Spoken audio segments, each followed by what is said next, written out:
오늘 아침 뉴스 연구소. 오늘 아침 뉴스의 맥을 짚어드리는 시간 뉴스연구소, 오늘도 두 분의 연구위원 함께합니다. CBS 김관일 기자, 경향신문 박순봉 기자, 어서 오십시오. 안녕하세요. 예, 첫 뉴스 뭐부터 연구할까요? 쌍방울 봐주기 논란. 쌍방울그룹 김성태 전 회장에 대한 검찰 수사를 놓고 봐주기 논란이 있나요? 그러니까 플리바기닝, 즉 면책조건부 진술제도가 우리나라에는 없잖아요. 네. 그런데 검찰이 봐주기 수사로 사실상 플리바기닝 쓰고 있다라고 민주당이 주장을 하고 있습니다. 어떤 내용입니까? 그러니까 왜 김성태 쌍방울 회장한테 국가보안법은 안 씌웠냐? 라는 게 핵심이에요. 그러니까 공소장에 보면 800만 달러를 북한에 전달했다라고 나와 있잖아요. 네. 그런데 왜 외국환 거래법 위반으로만 기소를 했냐라는 주장입니다. 그러니까 지금 기소가 된 외국환 거래법은 1년 이하 징역이나 1억 원 이하 벌금이거든요. 네. 근데 만약에 말씀드렸던 국가보안법을 적용하면 10년 이하 징역이고요. 더 들어가서 특경법상 재산국의 도피 혐의로 의율하면 액수가 50억 원 이상이기 때문에 무기징역 또는 10년 이상의 징역까지 나올 수가 있습니다. 네네. 그러니까 김성태 입장에서는 검찰이 시키는 대로 안 하면 형량이 더 늘어날 수도 있는 상황이잖아요. 네. 그래서 이것 때문에 진술을 번복해서 이재명 대표랑 통화했다. 뭐 북한에 돈 주는 거 이재명 대표도 알고 있었다라고 진술을 번복했다라는 게 민주당의 주장입니다. 민주당 주장. 여기에 대한 수원지검의 반박은요? 수원지검은 뭐 전혀 근거 없는 얘기다. 엄정하게 우리 수사하고 있다. 그러니까 일부 기소하고 일부는 그 수사 중인 거다라고 하고 있고요. 네.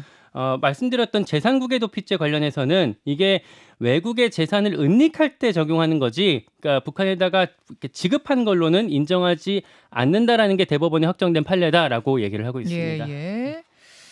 그래요. 박순봉 기자. 네. 뭐 주말 사이에 이제 민주당과 한동훈 장관 설전도 있었고, 뭐 그 사법 방해냐, 민주당 모독이냐, 모욕이냐, 뭐 이런 논란들이 있었어요. 어떤 부분 주목해 보셨습니까? 한동훈 장관이 어제 입장문 낸 게 굉장히 좀 저는 주목이 되더라고요. 네. 그러니까 한동훈 장관이 그 입장문을 내 가지고 이화영 부지사 압박하다가 안 되니까 김성태 씨 압박으로 타겟 변경이냐 이렇게 입장문을 법무부 차원에서 내놨거든요. 근데 이 과정들 보면은 민주당의 검찰 독재 탄압위가 먼저 이렇게 그 법무부 내지는 검찰을 비판을 하고요. 그다음에 한동훈 장관이 반박을 하고요. 그다음에 민주당의 권칠승 수석 대변인이 또 반박을 해요. 한동훈 장관을 비판해요. 그러니까 이런 과정을 보면은 이게 일단은 장관이 그 일종의 여당의 기능을 대체하고 있다라는 걸 볼 수가 있잖아요. 그러니까 어제 국민의힘 관계자랑 얘기를 해보니까 이런 얘기하는 거예요. 뭐 약간 엇갈리는 평가인데 한 명은 거의 정당 부대변인 논평 수준이다. 이거 한동훈 장관 그 입장문에 대해서 그렇게 얘기를 했거든요. 네. 그러니까 이 얘기는 지금 야당의 공격을 반박하는 주체가 장관이 됐다 이렇게 볼 수가 있는 거고요. 근데 이제 한동훈 장관의 그런 행보를 좀 면밀하게 보면은 사실 최근에는 여권 내에서 이런 평가가 있었어요. 그러니까 원희룡 장관하고 한동훈 장관은 좀 다르다. 그러니까 원희룡 장관, 한동훈 장관 둘 다 전면에 나서 있잖아요. 네. 그런데 원희룡 장관 같은 경우에는 굉장히 공격적으로 하고 있고 예. 한동훈 장관은 최근에는 통합 행보를 하고 있다 이렇게 얘기를 했거든요. 최근에. 네, 왜냐하면은 한동훈 장관 초기에는 이제 원희룡 장관이랑 비슷한 포지션을 네네. 했었죠. 그런데 최근에 보면 뭐 지난 10일에 그 전남 지방을 가가지고 호남 가가지고 그 김영록 전남지사를 만나기도 하고요. 그 다음에 제주 가가지고 또 제주 4.3 사건 관련해서 언급을 하기도 하고요. 그러니까 이런 행보들은 소위 예전에 그 김종인 비대위 체제 때 호남하고 제주 가는 그런 이제 그 통합 내지는 확장 행보였잖아요. 그 생각 나네요, 진짜. 그래서 이런 행보 그리고 나서 이제 야권하고 싸우는 거 좀 줄였었거든요. 그러니까 이런 그림이라서 이게 이 원희룡 장관 같은 경우에는 여권 내에서 그 세력 확보가 좀 덜 돼 있으니까 그런 차원에서 그 지지층을 좀 겨냥을 하는 거고. 더 공격적으로. 한동훈 장관 이미 다 확보를 했으니까 네. 중도 행보로 나서는 거다 이렇게 되는 거였는데. 중도 확장으로. 그런데 이런 와중에 이제 박범계 의원하고 싸우고 이렇게 또 다시 튀는 행보가 나왔단 말이에요. 그래서 이제 어제 요걸 좀 얘기를 해보니까 하는 얘기들이 요거는 뭔가 달리는 것 같은 의미가 있는 것 같다. 그럼 뭘 위해서 하는 거냐? 결국에는 그 이재명 대표 대북 송금 영장을 치기 위해서 그 준비 과정이다. 그러니까 장관이 나서가지고 분위기를 이미 만들어주는 것이다. 이렇게 좀 해석들을 하는 경향들이 있어요. 그러니까 지금 뭐 대장동이나 성남 FC 문제로 기소는 됐지만 사실 쌍방울 건 가지고는 이재명 대표가 소환 조사도 된 게 없잖아요. 네. 그런데 이제 요렇게 가면서 결국 체포동의안 날라올 것이다. 요렇게 보고 있다는 거죠. 그렇죠. 그 분위기를 장관이 만들어주고 있다라는 거고. 그래서 이제 장관들이 최근에 움직이는 그림들을 보면은 뭐 용산 내지는 여권 전체적인 그림도 볼 수가 있는데 최근에 제가 좀 인상적으로 봤던 게 박민식 장관하고 한동훈 장관이 이승만 전 대통령 굉장히 그 추켜 세우는 칭찬하는 발언들 연이어서 한 적이 있었거든요. 예. 그때 또 그 여권에 물어봤습니다. 이거 왜 그런 거냐 이렇게 물어봤더니 그 윤석열 대통령이 이승만 기념관 추진하는 내용이 있다 그래요. 그러니까 네. 그거 앞두고 장관들이 나서가지고 발언해주고 이런 그림들이 있었거든요. 네. 그러니까 요것도 마찬가지로 이제 이재명 대표의 그 영장 청구라는 중요한 일정을 앞두고 이렇게 움직이는 걸로 좀 그렇게 해석이 됩니다.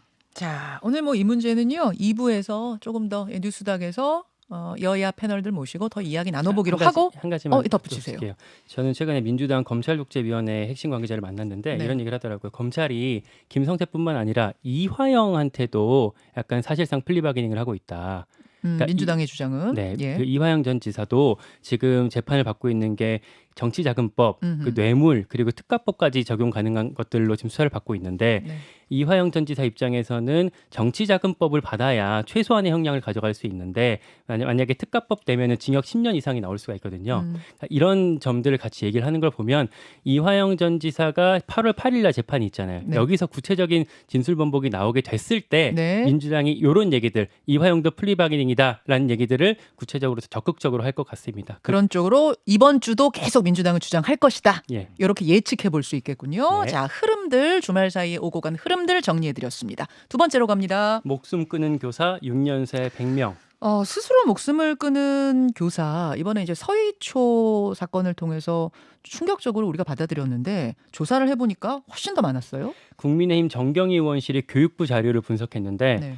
2018년부터 올 상반기까지 6년 동안 공립 초중고등학교 교원 100명이 스스로 목숨을 끊었다고 합니다. 이 중에서 고등학교 교사가 28명, 중학교 15명, 초등학교 교사는 무려 57명에 달했다고 합니다. 예, 물론 자살의 원인이 학교에서 벌어진 일 때문이다라고만 단정 지을 수는 없는 거라는 걸 감안해야 되긴 합니다만. 보통은 복합적인 원인들이 보통은 많죠. 복합적이죠. 네. 여하튼 선생님이신데 현직 선생님들이 이렇게 많이 스스로 목숨을 끊었다는 거는 충격적이에요. 네. 초등학교 교사가 많네요. 그러니까 그 초등학교 교사가 애초에 그 비중이 더 숫자가 많은 건 사실이에요. 네. 근데 그걸 감안하더라도 57명, 그러니까 57%라는 거는 말씀드린 교사 수 비율보다도 훨씬 높고요. 얼마 전에 서희초 사건도 초등학교 교사였잖아요. 네네. 이런 걸 보면 초등학교에서 SOS 구조 신호가 나오고 있다라고 볼 수가 있겠고 대책이 필요하다고 할 수가 있겠습니다. 네. 주말에 집회가 또 있었는데 엄청 더웠잖아요. 네. 폭염으로 12명 사망했다 이런 보도도 있던데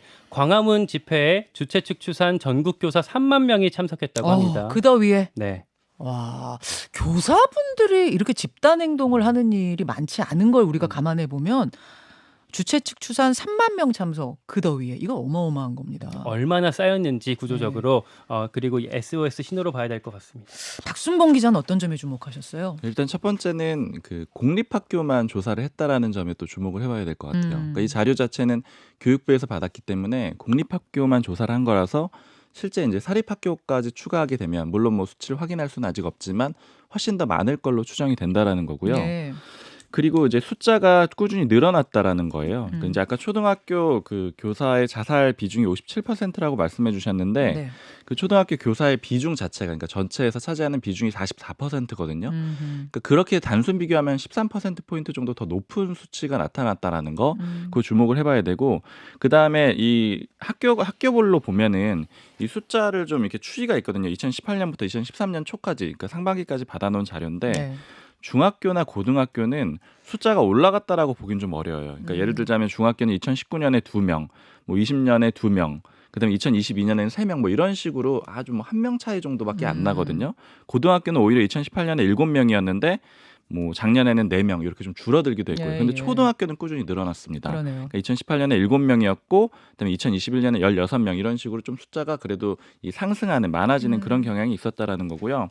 그래서 이제 이 자료 자체를 아까 말씀해 주신 대로 인과관계로는 볼 수는 없는데 지표 중에 하나로 봐야 되고 그다음에 최근에 그 교직원 노동조합 공개한 자료 같은 거 보면은요. 네. 이 만 한 5천 명 대상으로 설문조사를 했는데 네. 이런 이제 학부모의 악성 민원 요거를 그 혼자서 감당해야 됐다, 도움을 못 받았다, 이게 한 30% 정도 되더라고요. 그러니까 이제 이런 여기저기서 수치들이 좀 아까 김광희 기자 얘기한 대로 좀 이렇게 비명을 지르는 것처럼 조금씩 수치가 나오고 있다. 이런 것들 좀 주목을 해봐야 될 것 같습니다. 자살한 교사의 숫자가 초등학교에서 압도적으로 많았다. 요것을 떠나서 보더라도 초등학교 교사분들의 하소연이 월등히 높아요. 네. 그럼 왜 그럴까 좀 곰곰이 생각해 보면 일단 학부모들 중에 유치원에서 아이를 보내고 나서 유치원과 같은 케어를 선생님에게 바라는 경우가 많다. 이런 이야기를 인터뷰 통해서 하시더라고요. 맞아요. 또 하나는 중학교 고등학교에 가면 생활기록부라는 게 굉장히 중요합니다. 특히 고등학교에서의 생활기록부는 대학 입시와 연결이 되죠. 그거 누가 쓰느냐? 선생님들이 쓰세요. 담임 선생님들이 쓰세요. 그렇기 때문에 학부모가 초등학교보다 훨씬 더 선생님에 대한 예의도 갖추고 뭐랄까요, 갑의 위치에서 그 진상 갑질 이런 걸 할 가능성이 좀 더 줄어든다는 거죠. 따라서 초등학교 선생님들의 고통이 더 심하다 이런 분석이 있더군요. 맞아요. 그리고 저도 그 현직 교사랑 이 문제 때문에 한번 얘기해 본 적이 있었는데 네. 그 초등학교 1, 2학년이 일종의 좀 과도기라는 그런 얘기를 하더라고요. 그러니까 이제 그 영유아들이 받던 그 케어보다는 갑자기 학생 숫자가 확 늘어나는데 네.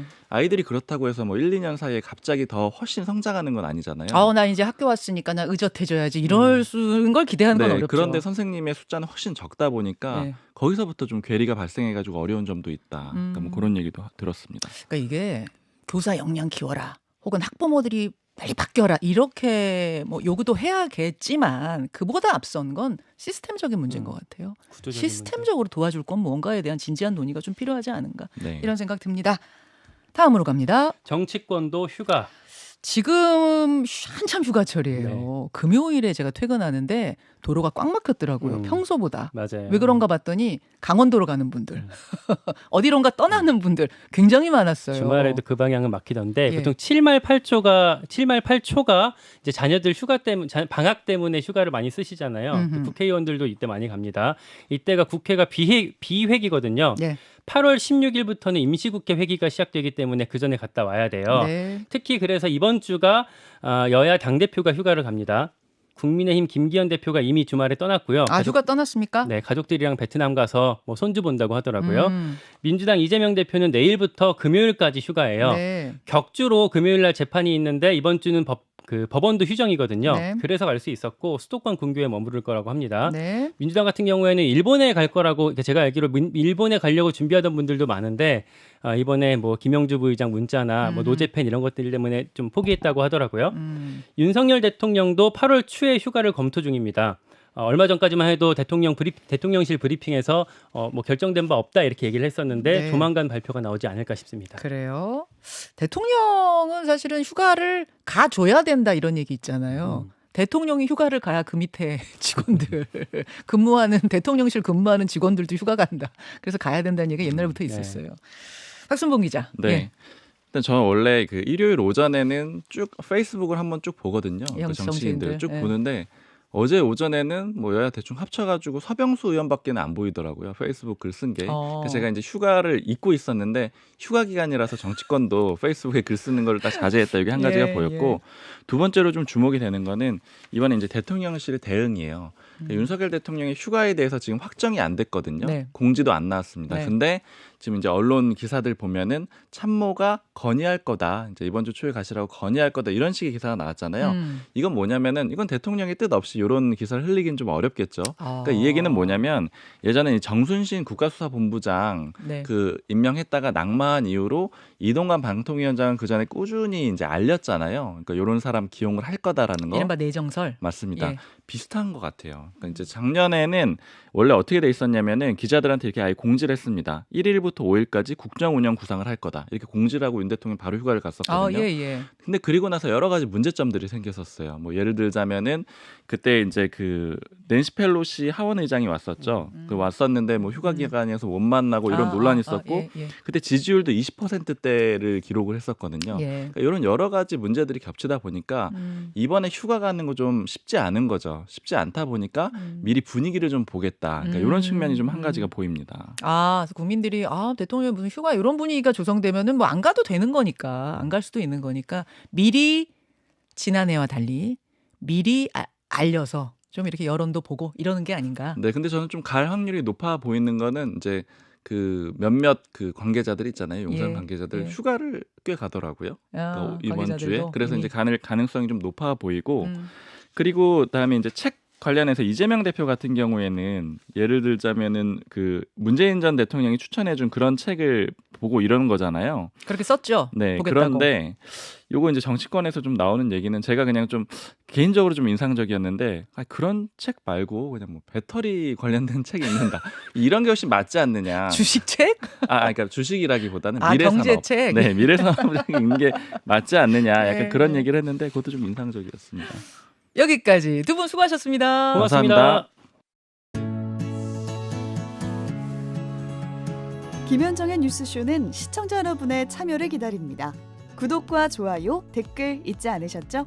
알림 설정을 해두시면 평일 아침 7시 20분 실시간 라이브도 참여하실 수 있습니다.